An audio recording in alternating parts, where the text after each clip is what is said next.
Welcome back to the grim darkness of the 41st millennium. I'm Inquisitor Temperance Prize, keeper of the Inquisition's Black Library, and this is my report on the Valentyne Heresy, an actual play podcast set in the Genesis adaptation of Warhammer 40,000's Dark Heresy RPG. This report features Game Master Tom McGee and players Ryan LaPlante as Inquisitor Lucius Valentyne, Tyler Hewitt as Attikus Viz, Del Borovic as Morgan Rolls, and Josh Halbot as Gideon Vega. My report shows that the Inquisitorial band have gained a new ally. Valentyne won over Origath the Plaguebearer. Attikus was forced to play the role of Lord Van Houten once again. Morgan confirmed her confidence in the Inquisitor, and Gideon learned the tragedy of the Plaguebearer. Can these heroes save the civilians of Greybridge before they leave the planet? Find out next in this episode of the Valentyne Heresy. Recording of Inquisitor Wilhelm Roach. Yes, my lady, I think he shows promise. I think he might be exactly who we're looking for. The four of you are driving up on your pilfered bikes with Origath the Plaguebearer literally in tow towards Cleon, the dreaming city. You are on a demon world that I think Origath could tell you is known as Triox, long lost to the Imperium, that has been the site of a battle between forces of Nurgle and forces of Tzeentch over control of the planet. Tzeentch previously held it, and Nurgle has invaded and seemingly won. Origath was, your new companion, was part of the invasion force, but has been biding his time to take a strike at the Filth Lord of the Nurgle army, the Demon Prince of the Nurgle army. The forces of Nurgle are currently in the process of terraforming the planet, having recently won their victory and turning what was a world of dreams and such into a more fleshy, organic one. So you can get more context from Origath if you want. He knows a little bit about what's going on. You're currently crossing the dream plains on your way to the city and seeing all manner of strange things pass before you. Morgan and Valentyne, you had a conversation kind of about Eli and about where things stand there. And Gideon, you had a conversation with Origath about using psyker powers and kind of how that all manifests. But now the city is approaching. Ahead of you, it kind of, again, you've seen it from distance, but the city looks to be built of something akin to sandstone. Very smooth, with seemingly no windows, and even from here you can't see any defining features on these buildings. They take the form of sort of standard cities type buildings. You see some skyscrapers, but more how we in non-40K would understand a city than kind of an overwhelming hive situation, which makes a bit of sense given that you have no idea when this planet was lost or how populated it was or anything else. So a number of towers, a number of low-lying buildings that you can see from distance that you're not really sure what they do. One big central tower with kind of almost a silo next to it that attaches via walkways.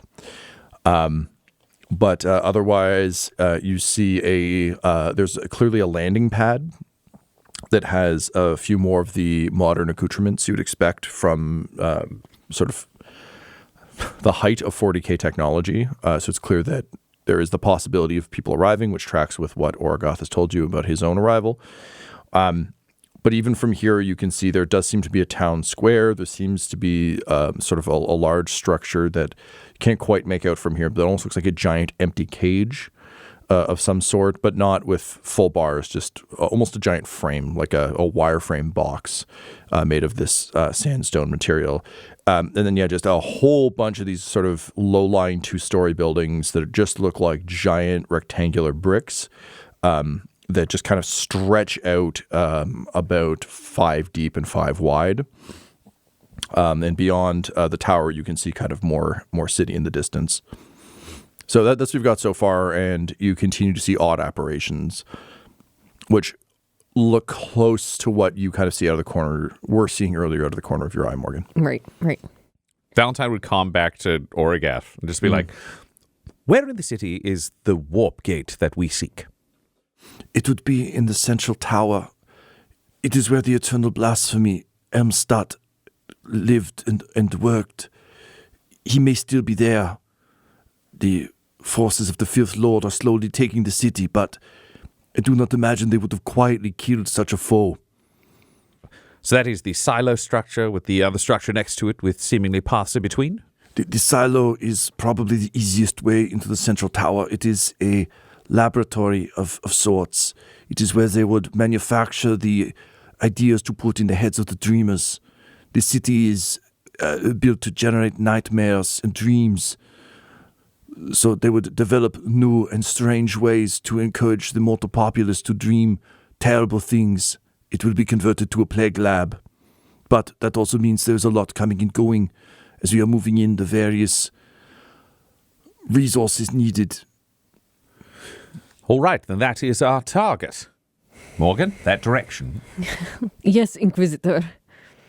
And Morgan will head that way while trying to just remember the Inquisitor's here. But don't get spooked by the weird shit going on. Yep.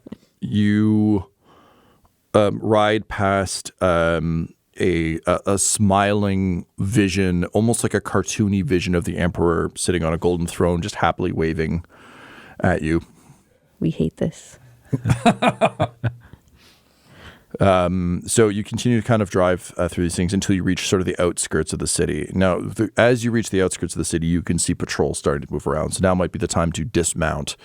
But there are, even just kind of from a distance, you can see large groups of people being kind of marched through the streets, as well as patrols of poxbearers and other Nurgle troops, some of whom seem to be equipped with large, heavy canister backpacks with hose guns that are just spraying contagion onto these sandstone walls.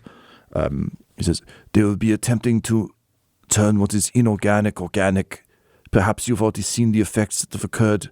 We dropped several plague bombs, eyes, tentacles, teeth, those sorts of things growing out of what it should not. These are the tools of Nurgle. Yes, repellent. If you could take the lead, he'll quickly, as we stop the bikes, hack the chain apart, toss the sword to him. Maybe clear our path of any forces of Nurgle as you can. We'll follow as stealthily as possible. If we can find anyone that has been, shall we say, uncorrupted or tainted, we can borrow robes and stow them over our currently somewhat imperial accoutrement. For those, we should go to some of the either where the dreamers sleep or to their homes. We can get you into some of these jumpsuits they wear for when they are dreaming, when they are creating the nightmares. From the dream batteries, and he points to like the low-lying buildings. Perfect. Lead the way. We'll claim the outfits we need, and we can move forward to the lab. Great. I'm going to need some stealth checks, please. Mm-hmm. Ooh. What's the difficulty? I'm going to say difficulty of 3. There's a lot going on in the city, so there's a non-zero amount of chaos to kind of move between.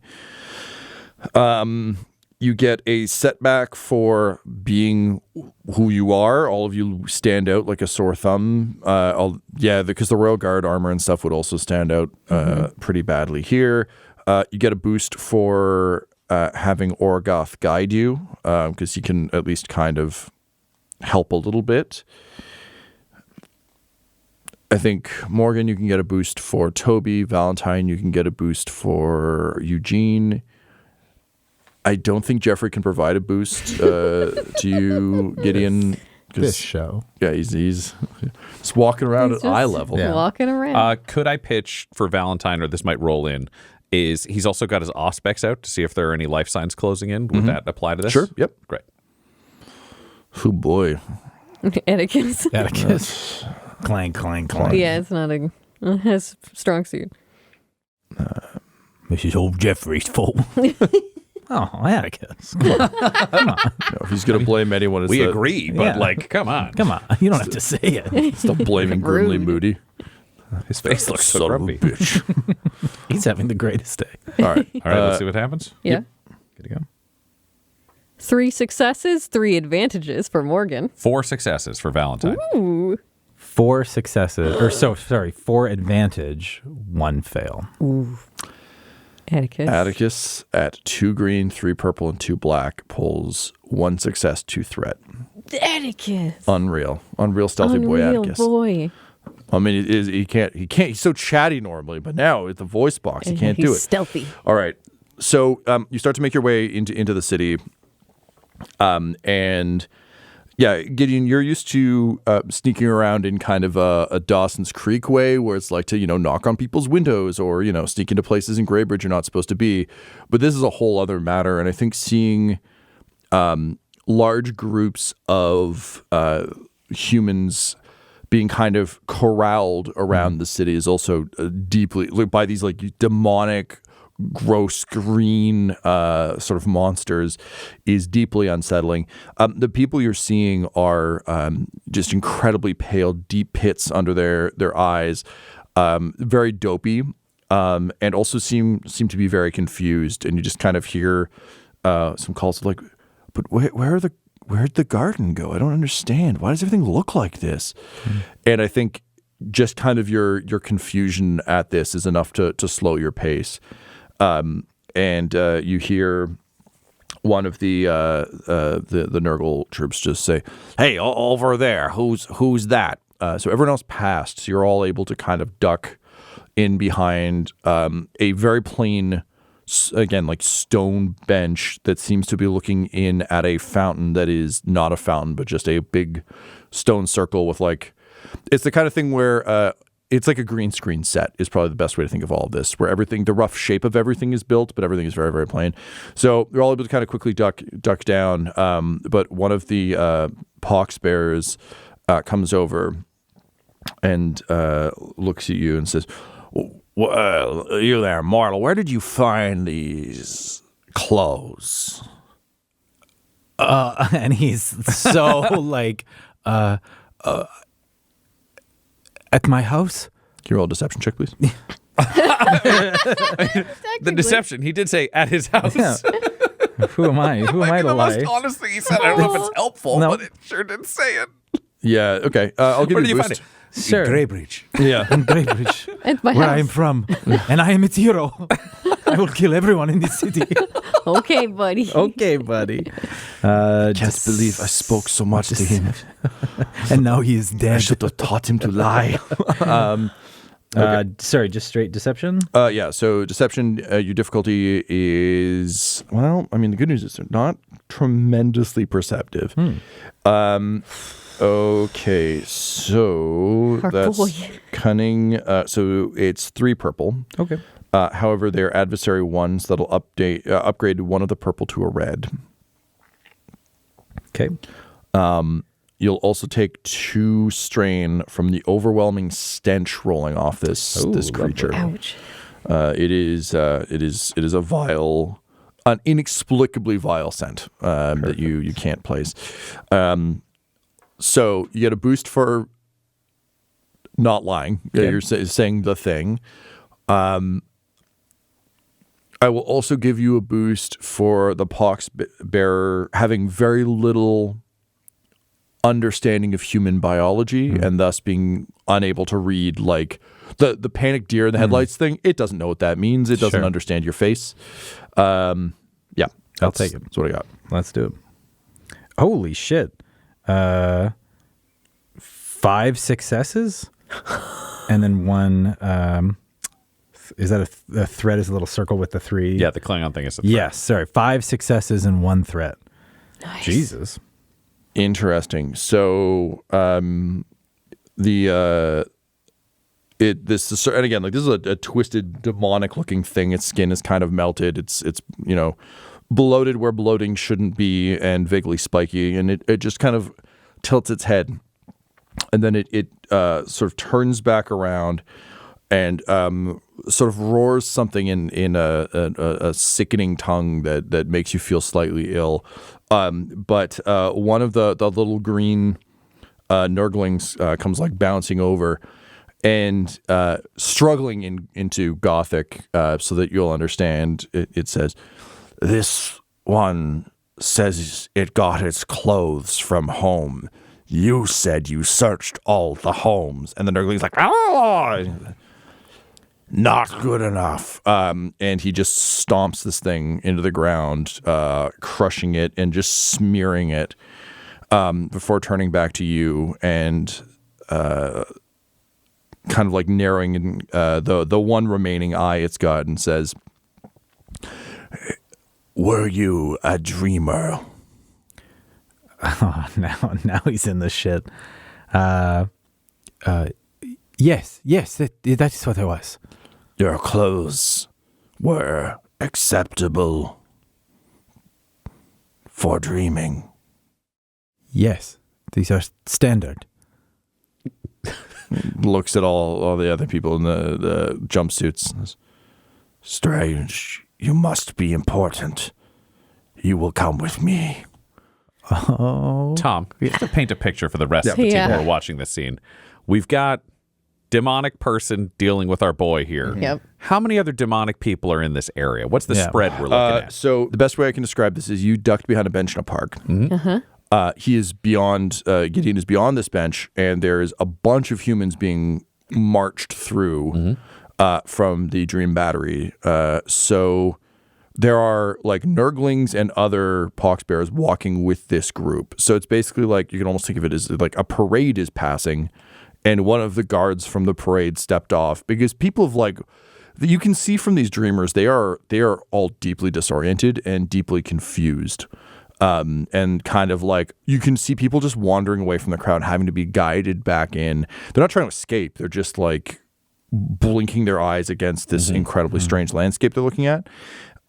So, it's not like they're, the rest of them are 3 feet away, but they're a couple meters away. Like this is all danger close. So it's not like you can just pop this guy and be like, oops. That's what I wanted. It's like there's a lot of eyeballs on this. Then Valentyne looks to everyone else and signs the equivalent of, let it ride, will follow. If we go active, stay silent. And Origath. And then he realizes he did the sign, taps his comm bead, sub-vocalizes the same instructions to everybody. Origath doesn't sub-vocalize this. He just like crouches and thinks over and says, Your Psyker, do you wish to have him in your company or send him up in the hopes that he can do damage? They will take him to see someone important, not the Filth Lord, but someone under him. Do you want him to go there, or do you want me to see if I can get him back for you? And Morgan will turn to Valentyne and say, I could use Toby as a distraction. Valentyne now has 2 questions posed simultaneously. Morgan gets the wait a second finger. Valentyne will look to Origath and say, make your attempt. Great. So Origath will slink off kind of a little ways away so he can confidently walk down the street. And he approaches this plague bearer and says, You there? What is this? And the plague bearer turns and says, Champion, we have found this lord amongst the mortals. Look, different clothes. And Origath looks at him and says, Yes, this is concerning. I will take this one personally. I was once like him. Perhaps it would give me insight into him, and when I am done, I will bring him to the labs so you may develop a new disease to infect only lords like him. And the plague bearer says, Yes, good thinking. We are busy. Many dreamers. Stupid dreamers. and the plague bearer like horks up a fistful of sort of green ooze and holds it out to Origath, who unwraps his hand and kind of like grasps it. And the plague bearer says, In the name of Postulus. and Origath says, Yes, in the name of the Filth Lord. And then pulls his gooey hand away and rewraps it, and then just grabs you by the scruff of the neck and just like marches you kind of down the street and around a corner, and then gestures to Valentyne and Morgan and Attikus. Yep, Valentyne just nod to the rest of the team, Right. including Dear Boy, Gideon's like, Dear sorry. Jeffrey. Attikus is hauling Lizzo Lizardman's servitor torso under one arm. Yep. We'll follow.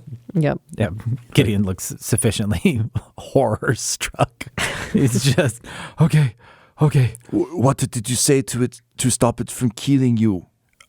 I said I was one of the dreamers. And he kept talking about my clothes. They are confused. This place is vexing even to the poxbearers and the plague bearers. It is full of the remnants of dreams. I cannot see them, so it does not bother me. Dreams have long since died for Origath. But even to these monstrosities, they are confusing. Have you seen strange things? We saw a lot of them on the road, yes. The Filth Lord does not care. They think that once we have added our contagion to the planet, they will control it. But without Elmstadt's control, the remnants of the dreams are infecting this world and running wild, causing destruction and confusion. It is good for us. Useless for me alone, but useful for us. We must be careful. All right. Also, do not stand too close to them. The stench will overwhelm. All right. Valentine's just ready to keep on moving. Though, technically, is that an encounter, Tom? Would we count that as an encounter? It matters for our Strain Boy recovery. Yeah, I guess I'd count that as an encounter. It could have gone to combat, so sure. Sick. Roll that sweet, no difficulty discipline check. Sick. I got to keep our psych roll topped up appreciate here. it. I appreciate We're it. checking in. You doing okay? Because somebody's going to burn through all his strain in one big old encounter. What was it again? Sorry. What? No Discipline? difficulty. No difficulty. Discipline. That's right. Discipline is 2. 2. Yeah. 3. Yeah. Roll. Oh yeah. We back. We back. Baby. You recover so much from talking to that demon. Yeah, just pull like a lavender scented handkerchief out of your soiled Yeah. Greybridge clothes. Seems like it'd really calm you down until you realize it smells like your mother. Yeah. Oh, ouch, ouch, ouch. Come on. Come on. That's fucked up, man. She just got burned up. Who did that? These are the worst 2 hours of your life. Yeah. At least you still have eyes. You said it, not me. The comparison. All right, so you make your way kind of out of the central area and towards the what Origath described as the Dream Battery. This seems to be the low-lying kind of 5x5 buildings, and you can see very basic entrances with kind of a sliding door to kind of keep the elements out that are open. And the first few you pass are empty, have been cleared out. Peering inside, you can see a number of beds hooked up to sort of wires and tubes. There's like somewhat incongruously, there's a large sort of central battery of musical instruments that seem to be automated and playing just very kind of soothing but discordant music to the room, and you can see sort of just a constant series of shifting lights moving throughout the space. But all the beds have been cleared out. And unfortunately, that means the clothes have gone with them. But as you move along, you can see that the Nurgle troops are still busy trying to drag Dreamers out, and there are a few that haven't yet been touched. So you're able to slip into one of those. And yeah, there's just a bunch of humans in beds in these jumpsuits, sort of hooked up to these machines over their eyes and ears. And the music is playing. You can't see, the machine doesn't seem to be drawing anything out of them because, occupied city. But yeah, they're all rigged up. Valentyne is the man he is, and he doesn't care about any of this. He's going to look for a person one size bigger than him so he doesn't have to take off his armor or his coat. He's going to take off that person's clothes. Great. Nice. No, the person puts up no resistance. Oh, good. Fabulous. I didn't want to fight someone while Yeah. stripping them, so he puts the suit on. Great. Morgan will do the same thing. Yeah. Great. All right, so We're all suiting up. Do you put a suit on Jeffrey?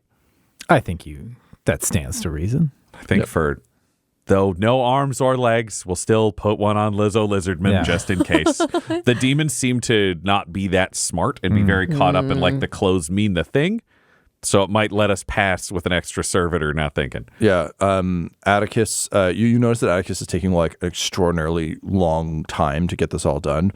And finally, when he turns around, he's in a jumpsuit that's like bursting at the seams because he's obviously a bit too big for it.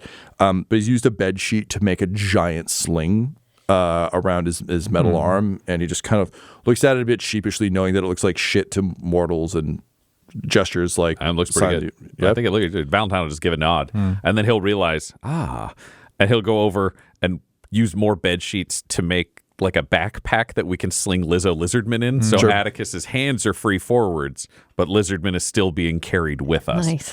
And he will also stuff the arms and legs of Lizardman's jumpsuit so that it looks like while Like a hanging off the person. ground, there are legs and arms. There are no hands or feet. Just the legs and arms are stuffed full. Other question: would you turn Lizzo Lizardman on so that this isn't just a weird mannequin you're moving around? He would turn Lizzo Lizardman on, but put Trin Rakai in. Lizzo Lizardman needs things to be fun and interesting, even in the 30 seconds he's heard, which sounds terrible for an undercover insertion mission. But Trin Rakai may be able to recognize any of this technology or ways it could be used. Sure. So you plug in. Trin Rakai comes back online and just says, "Well, what is this?" All right, so we're inside a place called the Dreaming City. It appears that there is a Tzeentchian force that has been creating or harvesting or releasing nightmares. We are disguising ourselves as dreamers before moving into their facility. Apparently, the warp gate is protected by the what is the name of the demon in charge of this place? The Fifth Lord is named Postulus. He's the one who's taking it, and then there is Yes. the Tzeentchian Lord who we're moving The towards. Eternal Blasphemy, Elmstadt. Yes, we're moving towards the Eternal Blasphemy. This is Origath, a seeming Nurgle follower who's actually interested in killing the Filth Lord and is allowing us to move through this city with this information. Knowing that we have to move through in disguise, and the demons seem very poor at discovering who is wearing what and what that means. They don't quite understand mortality.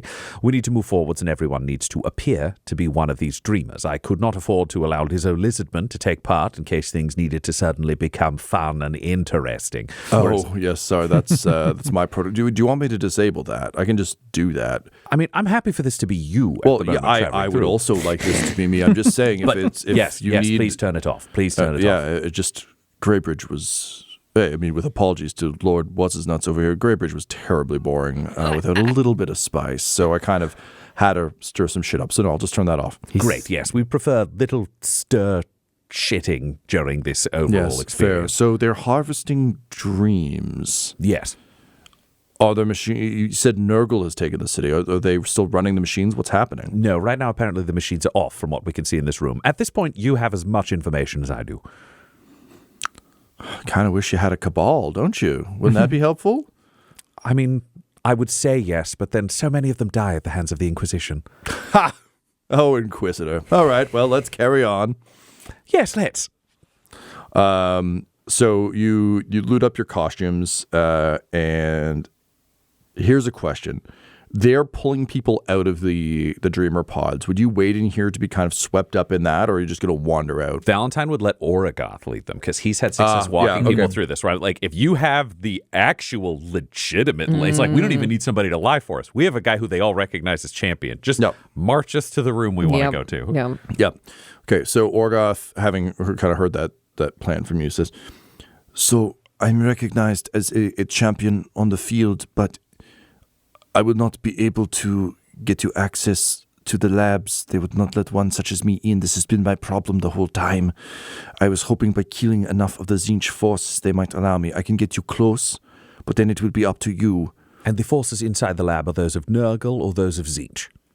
There will be the remainder of the Tzeentch forces that are still useful, and the Nurgle forces in the process of turning things over. Contrary to what you might believe of the Plague Lord, they do still use technology and will want to adapt what they can in order to make better diseases. As I understand, this place has been regularly refreshed with new people from some manner of rogue element within the Imperium. Every so often a ship will come from within the warp to deliver people here. My Filth Lord intends to send plagues back with them and spread them planet to planet until they eventually reach the Materium. So they'll be busy focusing on that. They do not have much time. Unfortunately, this may also involve the warp gate, so we should work quickly. But yes, the Elmstadt will be executed soon, but is being held within the tower. I would assume Postulus is there. I've not seen him since we landed. All right, so we can make our way to this tower. You can bring us. When we reach the point that we can no longer move forward without conflict, we'll move forward with conflict. What kind of forces are arrayed there? Are we expecting inside the labs? Are these scientists, for lack of a better word? Are these more of the ignorant demons? Are these specialist Astartes? Will be scientists. You will see there are Astartes with this force, but only one or two. Postulus is attempting to earn a name for himself. He is not a major power. He is a minor demon prince. This planet is meant to be his big play to confirm his position in the eyes of our father. And like you can tell he twitches a bit as he says it, but like, Nurgle gonna Nurgle. Playing the game he's got to play. Yep. I know Valentyne usually wears gloves. Morgan is often a glove person. Mm-hmm. Knowing these are jumpsuits, are there gloves or other items he could give to Attikus for his free hand, Gideon for his hands? He's thinking technically Valentyne's the least worried about Gideon getting into skin contact with things because he can probably contact burn it. But he doesn't want his psyker to have to like flame on for entire walks through an enemy base. So the interesting thing is I would actually say that these suits probably like a toddler jumper have like booties and gloves, largely because in order to harvest the dreams, they need these people to sleep so soundly that any extra sensory stuff would fuck them up. So they have like those gloves that can fold back. Basically mitts. They'd be mitts that you can fold up and over. But while they're sleeping, they don't want them to touch anything. They just want them to be as still as possible. Valentyne would just say to anyone who isn't wearing gloves, make sure you don't make contact with the enemy. There are extreme dangers of any sort of contact poisons or with contagions. Unfortunately, it will not be entirely avoidable, but at the same time, try to stick to areas that are not exposed skin. You have these mittens, for lack of a better term. And also, Gideon, you can use your flames as required. We are moving quickly. We cannot end this conflict. We have two goals, one of which is primary. We must reach the warp gate, at which point our dear friend Trin Rakai must be able to activate it. We need to get out of here. Our secondary goal is to get Origath near the Filth Lord. Whatever that takes, that is our secondary goal. Again, if that is impossible for us to guarantee, we will get Origath as deep as we can into this facility, and then we will move on. Does anyone have an objection to these priorities? All understood, Inquisitor. Gideon? Let's go. Attikus, I never need to ask, and it's something I like so much about you. Understood, Inquisitor, says Trin Rakai. Was that good? Did I do? And like Attikus just like you see the bed sheet just twist, but he doesn't react. He knows his Valentyne place here. trusts him that far. We know that that's the only way out the gate. Yep. He knows Attikus won't break the door. Yep. And Origath says, the lab is of utmost importance to the Filth Lord. That said, so is the landing pad. A disruption at either might draw their attention, but if you could destroy the lab or cause destruction within it, there are pathways between the lab and the main tower. They were doing their research on nightmares there. If you are able to cause a distraction on one floor, you might be able to get to another floor and over, drawing some of the troops away. This would be enough for me to sneak in.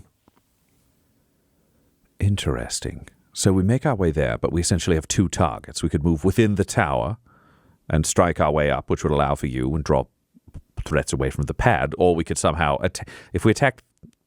I want to make sure I'm understanding the offer, is what I'm saying. If we attack the launch pad, that will pull forces away from the tower. Yes, they are expecting ships eventually, and if there's nowhere to land other than amidst the dreams, this will pose a problem. That makes perfect sense. Astropaths do not do well on this planet. So we can destroy the pad, or we can do the tower. Both would be... Both is ideal. Yes. Which of these, he's seen these places from the outside, Tom. Is there one that's more exposed, one that would be easier to take a shot at? Well, the landing pad is outside, so that's the easier answer. That said, in terms of like, so the lab is a silo, like this is a weird pull, but there was like a specific brand of, I think it was like Soviet architecture. There's one building in London that has this, and it's deeply upsetting, where it's like a residential tower. It's just this big concrete monstrosity, and the elevator shaft is a separate little column next to it with so it little looks like walkways. kind of the the rocket launches where they go up yes, and they've got yes. those across. Except that the silo is the small thing that contains the labs, and then there's the big kind of office tower. So basically what he's saying is the silo next to the main tower, yes, the rocket booster thing's perfect, goes all the way up, and it has multiple walkways across at each floor. It is, again, where like they were doing all their work. So a lot of coming and going for the Eternal Blasphemy and his crew, as well as the scientists who are working there. So what he's saying is the lab is the easiest way in. The tower is deeply defended. The lab makes sense, though. He'd rather do the skinnier thing that's easier to travel. So you go up the skinnier thing. If you cause a ruckus there, that's going to draw people over, and there's enough ways that, you can do the Scooby-Doo thing where you like set a fire on one floor, go up a floor and over. Yeah. But the landing pad is also important because the unfortunate thing, whereas the dreams can be very easily transported throughout the immaterium, disease can't be. Disease has to be physically you have released. to move a carrier. So they care about that landing pad. Also, the forces of Tzinch do not care about the landing pad. It's just like a way they got more mortals. So it's kind of ignored. Are there any craft on the pad? No, not right now. These guys dropped in from orbit. This was Burn the Boats. Yes. Play by the Filth Lord. Origath, here's my problem. I don't have a way amongst our current equipment for us to damage the pad. I'd love to cause a distraction there. I don't know what to do. Are there explosives we can lay claim to? Is there something we can do to devastate that particular area? We've moved beyond my capability with my current team, but you know the outlay of the forces here better than any of us. Explosives are not the way of Grandfather Nurgle, but you may have seen the terraforming devices that our troops are using to turn the buildings into living matter. A squishy landing pad would not be a particularly effective one, especially if it has teeth and tentacles and eyes. If you could spray the pad with enough of our contagion, perhaps it would look like an unfortunate accident. You may have seen these demons are not particularly smart. They are jovial. They are excited to spread the plague.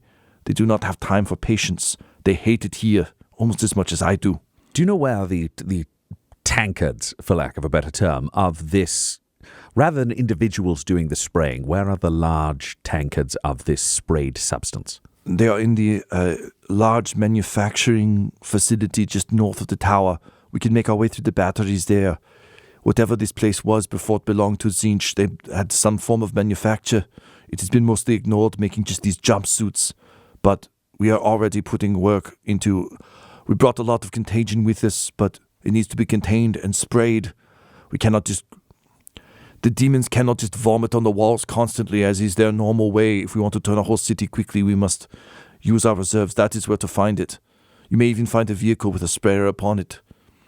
So here is my thought as we adapt this plan quickly to this environment. We make our way to the Manufactorum, claiming either a demonic force to carry over a tankard if Origath can give them command, or a vehicle ourselves to drive over, spray the shit out of this place, and take off, or park the vehicle, shoot it from a distance, make our way up the lab. But we do need a distraction. This situation feels far too stable for us to do an insertion into a demon prince's lair. What am I missing? Anything? Man, yeah, no, Morgan is so out of her depth with the amount of chaos and stuff like that, but she would be keeping Overwatch with Toby just to be like, are there any other variables or other things in play? Gideon, that any sounds all right. If we need to make a more noticeable distraction too, when things are terraformed and made biological, then I could set them alight. And that might cause a little more of an urgent response. Can you create fire that's hot enough to melt metal? Can I? That's a great... I don't know, can I? Go to the sheet, baby. I don't think it's... I think if... I can do an inferno that just gives it pierce. I don't see anything that says that you can upgrade so pierce would bite through armor, so I would buy that could melt metal. Okay, yeah. Excellent. And how wide a blast can you create? I don't know. I think I don't think he would know. He can flex and see how. I think he's trying to explain that the limits of his power are something he's not really leaning on his blade. Origath, hearing this, just says, You mentioned on our way over that you were having a particularly difficult day. Perhaps if you were to focus that the way that I focus my unending pain and hatred of myself, then you could have a greater effect at greater cost. I'm sure I could see what happens.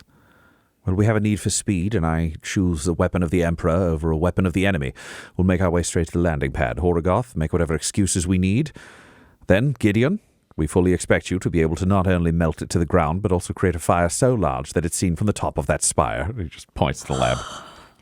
Let's, and he looks at Origath and kind of looks a little unsure, but buoyed by it, and he goes, okay, let's go. Okay. I must go do something unpleasant.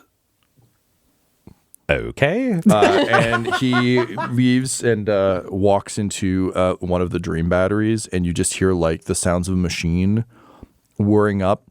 And then you hear, the swish of a blade and the slash of cabling, and all of a sudden the dreamers in that building just start screaming and just yelling about nightmares, and like you hear the wet thwack of bodies slamming against walls as they like run headfirst into walls and things. Origath comes out and just yells, "There's a problem here.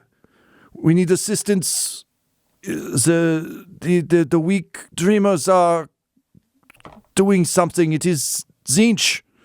I'm going to roll deception. I was going to say, we are in a side room, right? This where is are we relative to where this is happening? There are a bunch of batteries next to it, so you can think of these almost as cabins. So he's gone into a different one further away and is just causing this to like... Great. Valentyne wants to assist in a way that I will pitch. He immediately cuts the cord on Eugene and launches him into the room because Eugene can fly around the dark and crank the loudhailer, and then Valentyne will just be into his comm beat. All hail Tzeentch. Strike back against the forces of Nurgle. Up yours, flesh... What the fuck is this guy's name? Lord. Postulus. Death to the filth lord. Postulus, you suck. And immediately there's just a cacophony. It's basically like you hear a cacophony of people clearing their throats in indignation, and it's just the horrible sounds of like flummy nonsense as just summoning Eugene back. Yeah, demons begin to pour into this building, and just like swords are coming out, blood is being spilt. As they begin to swing their plague swords within that building. You hear the sounds of acid spraying, all sorts of stuff. The demons are so fucking happy to get to pop off on something. So they're just in there. And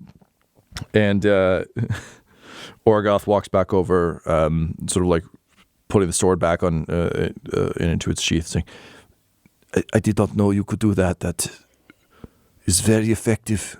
I'm a creative man. I should ask, you do not actually worship Tzeentch? Not in the least. We'll actively kill him and anyone who serves him. All of these were servants of Tzeentch. Really, I've just caused the enemy to do my work for me. I understand. I just had to be sure. Everything here is so confusing. Correct. I despise it equally. Well, let us go put our hatred to good use. And he leads you out, sort of back into the dreaming city and towards the incredibly vulnerable landing pad. This episode of the Valentyne Heresy features the voices of players Ryan LaPlante, Tyler Hewitt, Josh Halbot, and Del Borovic, alongside Game Master Tom McGee. This episode was edited and mixed by Laura Hamstra, and the Valentyne Heresy's artwork was created by Del Borovic at delborovic.com. That's DELBOROVIC.com. Our theme song is The Hordes by Megan McDuffie, and our ad breaks use the tracks No Control and Chiefs by Jazzar, JAHZZAR.